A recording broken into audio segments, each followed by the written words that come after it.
7, 6, 5, 4, 3, 2, 1. Howdy, CROC Nation. Dr. Tommy and Ellie here with you, with Dr. Angel Santana from Have Faith, Let It Begin. And we have a special guest today. Angel Santana, would you like to do the honors? Listen, let me tell you something. We have had many guests on our show, but there is not one brighter. There's not one more eloquent. And so I'm going to use the word delicious. And that is Miss Eloise. How are you, Eloise? I'm feeling excellent. And thank you, Pastor, for the outstanding, overwhelming introduction. Thank you so much. I appreciate your describing me. I hope I can live up to those expectations.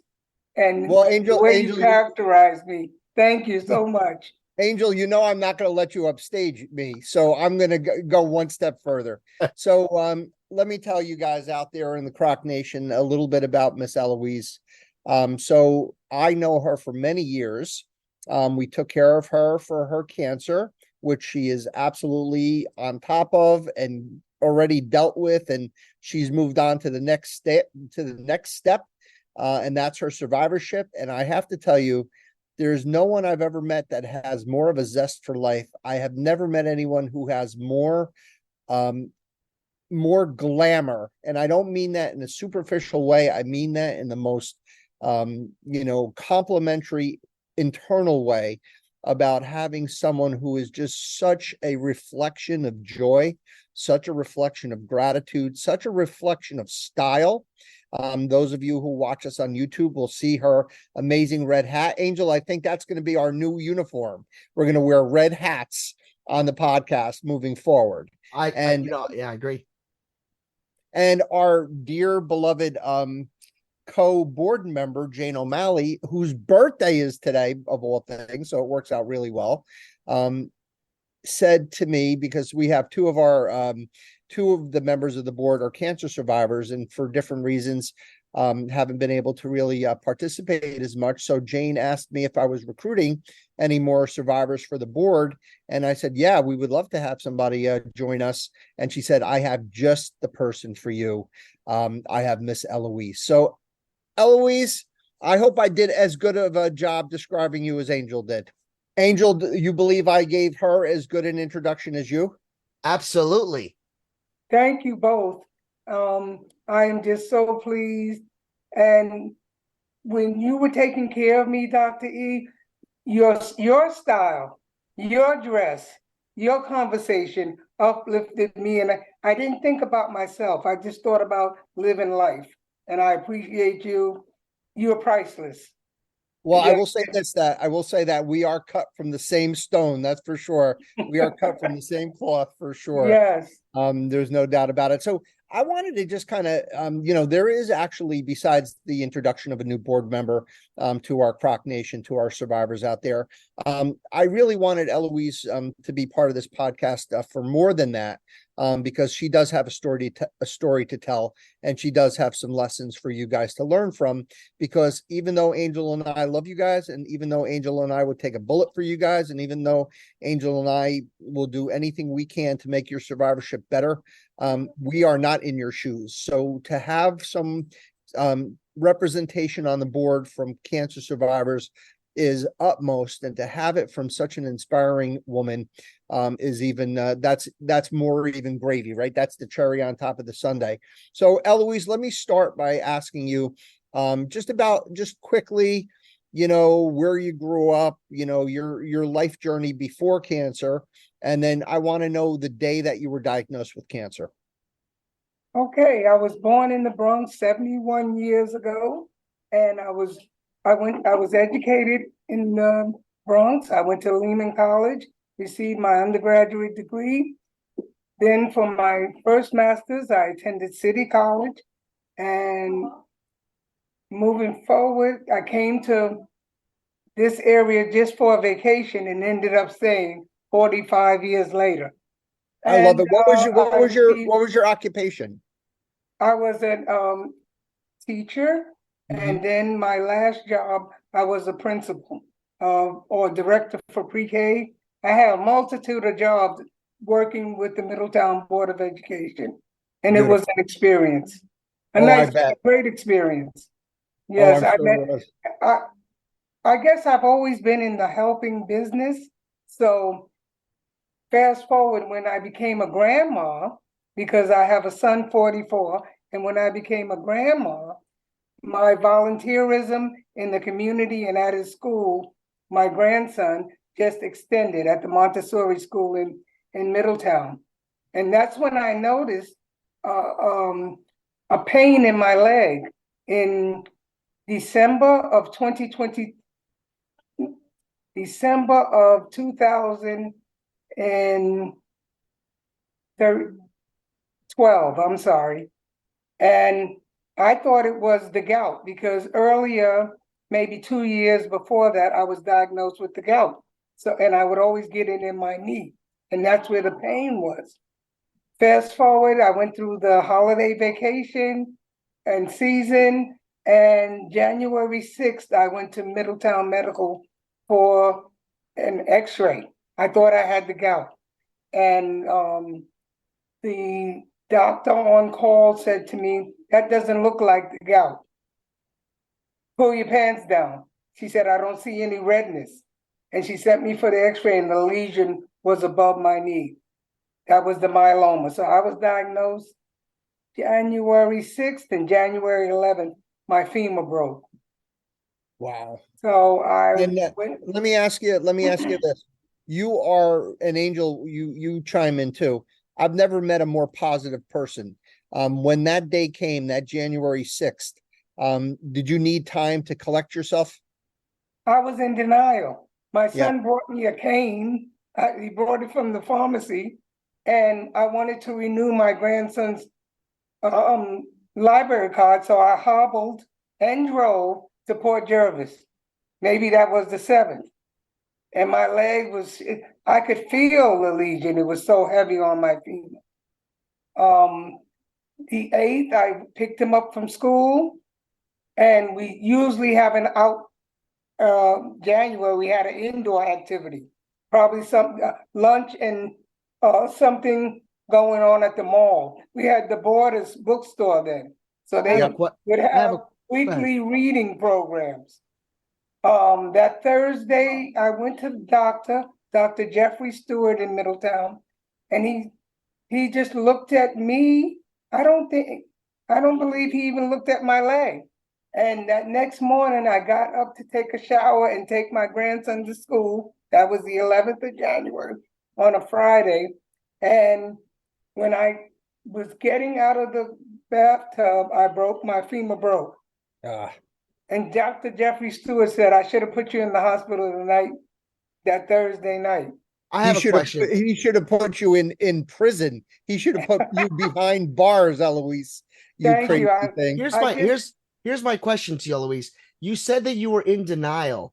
Can you just describe, not obviously we know what that word means, but can you explain a little bit about when you said you were in denial? What were you in denial of? That you refused to admit that you had something, that they had already told you had this, and then when you said you were in denial, what was, can you give me an example what that meant to you? I've always been the type of person that I did my annuals. I would stay up on my health.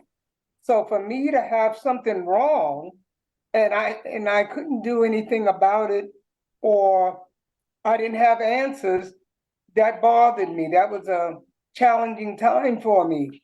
And I just said, God, give me the strength to keep going. Give me the strength to take care of my grandson, which I enjoy doing. We went someplace every day. His mom and dad said, Grandma, you have to slow down. He's tired. You're not tired. He's tired. So I refused to give up. And I just said, I'm going to continue to go. When my son found an orthopedic oncologist renowned at North Shore LIJ in Manhasset, Long Island, he transferred me after 8 days of being at Garnett with nothing but morphine. They didn't know how to treat me or treat my problem. So he had the ambulance take me to North Shore LIJ, and I believe I stayed there 5 days. I was operated on January 15th, and I believe I went to Sapphire for rehab for 3 months. And I Wow. was What a rolling story. around in a wheelchair because I Oh my couldn't put God. weight on my leg. Oh And when I geez. was diagnosed, No, they finish. I was playing bingo. I came back and played bingo.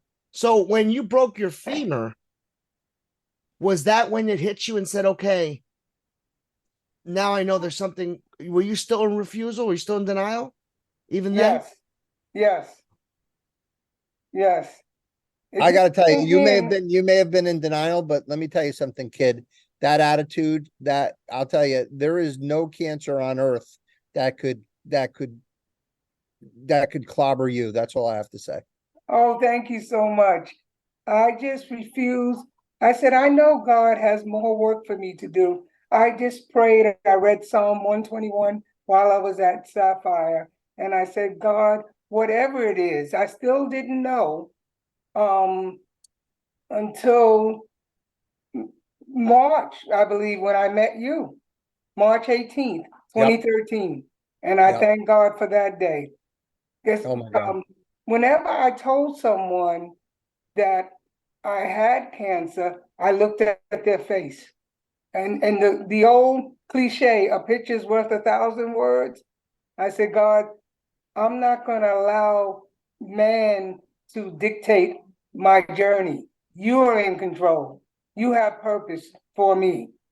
And I just said, I'm going to keep going. I'm going to keep going. I didn't ask any questions of God. I didn't ask too many about to the doctor. I said to my son, Dr. Kanan, the oncologist, doesn't talk. And he says, Ma, all I want you to do is get well. I was ready to joke and have fun. Yeah, I so love it. So many great lessons, Angel, for our survivors out there. Attitude, toughness, courage, and humor. Eloise, I swear you're the perfect fit to this board.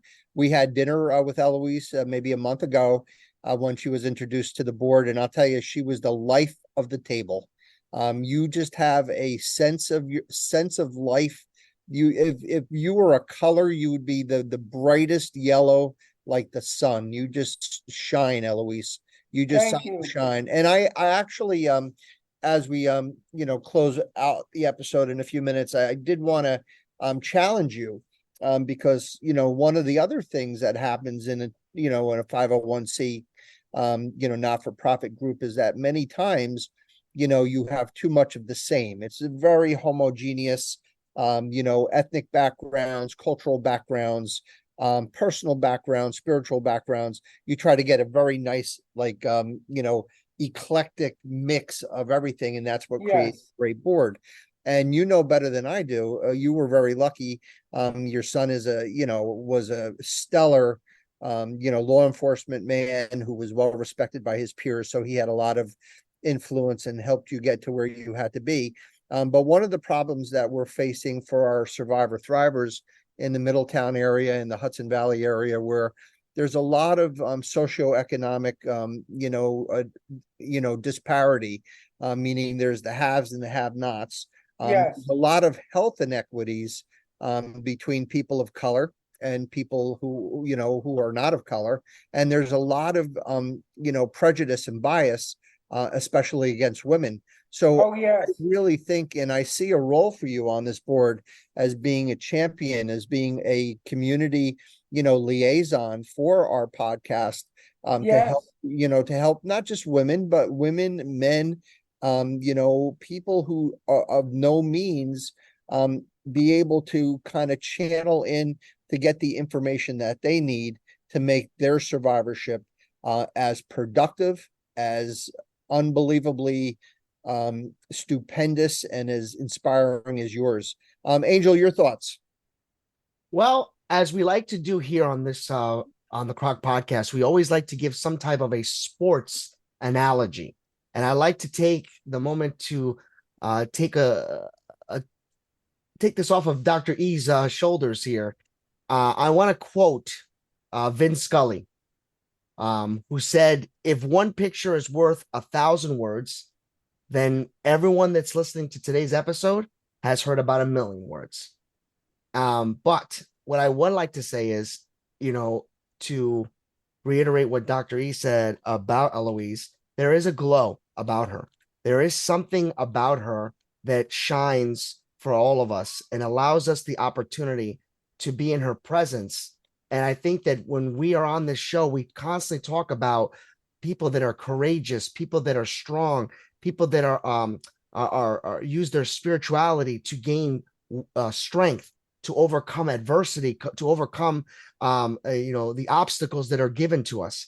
And ELOISE just is a huge advocate of that. But more importantly, she's a direct reflection of what I would consider a great quote from Deuteronomy, and it's, be strong and courageous. Do not be afraid or terrified, because the Lord God gives you all the strength, and he will never forsaken you.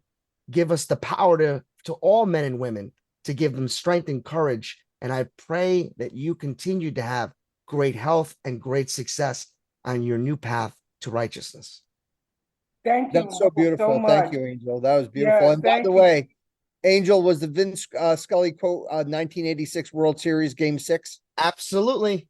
There you go. So, ELOISE, this is the part of the podcast where I give my blessing, and I want to just share this blessing with you, because you are the inspiration of today's podcast.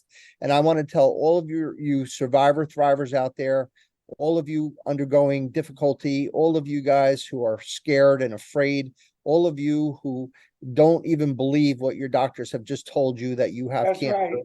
To all of you people out there who are suffering from cancer, suffering from the side effects of treatment, or suffering with the fear that you're not going to see tomorrow, I want you guys not to use my example, not to use Angel's example. I want you to use ELOISE's example of fearlessness, of swagger, of style, of humor, of intelligence, of love, of spirituality, and of glow.